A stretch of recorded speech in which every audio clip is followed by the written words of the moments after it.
আসসালামু আলাইকুম, আমি Alif and welcome to my blog. আপনাদেরকে আমরা দেখেছিলাম যে আমাদের এই জায়গায় একটি দেশি মুরগি আছে। তো এখান থেকে একটি ডিম নিয়ে বসে আছে, আরেকটি ডিম পারতেছে না। তো এটা নিয়ে আমরা খুবই টেনশন আছে। আপনারা দোয়া করবেন যাতে আমাদের এই দেশি মুরগিটা তাড়াতাড়ি করে ডিম পেড়ে দেয়। আপনাদেরকে তো আমরা দেখেছিলাম যে আমাদের এই জায়গায় 10টি পাখি ছিল, তো এখান থেকে আর মাত্র 4টি পাখি বেঁচে আছে।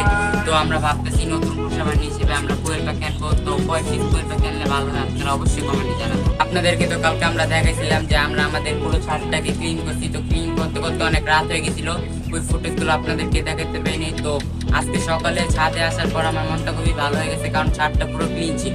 তো এখন সন্ধ্যা হয়ে গেছে, এখন আমরা আমাদের পশু পাখিকে খাবার দিব।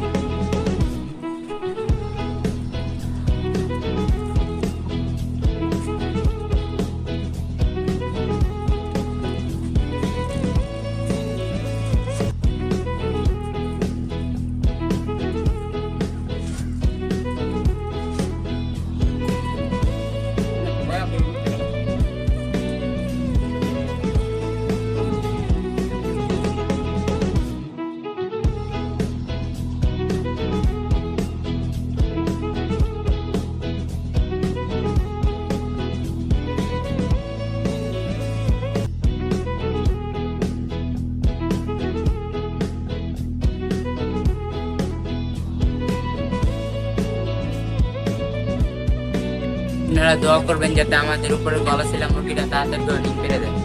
আমরা আমাদের ছাদে কোয়েল পাখি আনার চিন্তা ভাবনা করতেছি। তো কোয়েল পাখি আনলে কেমন হয় আপনারা অবশ্যই কমেন্টে জানাবেন। ভিডিওটি যদি ভালো লাগে অবশ্যই like, comment, share and subscribe করবেন। আল্লাহ হাফেজ।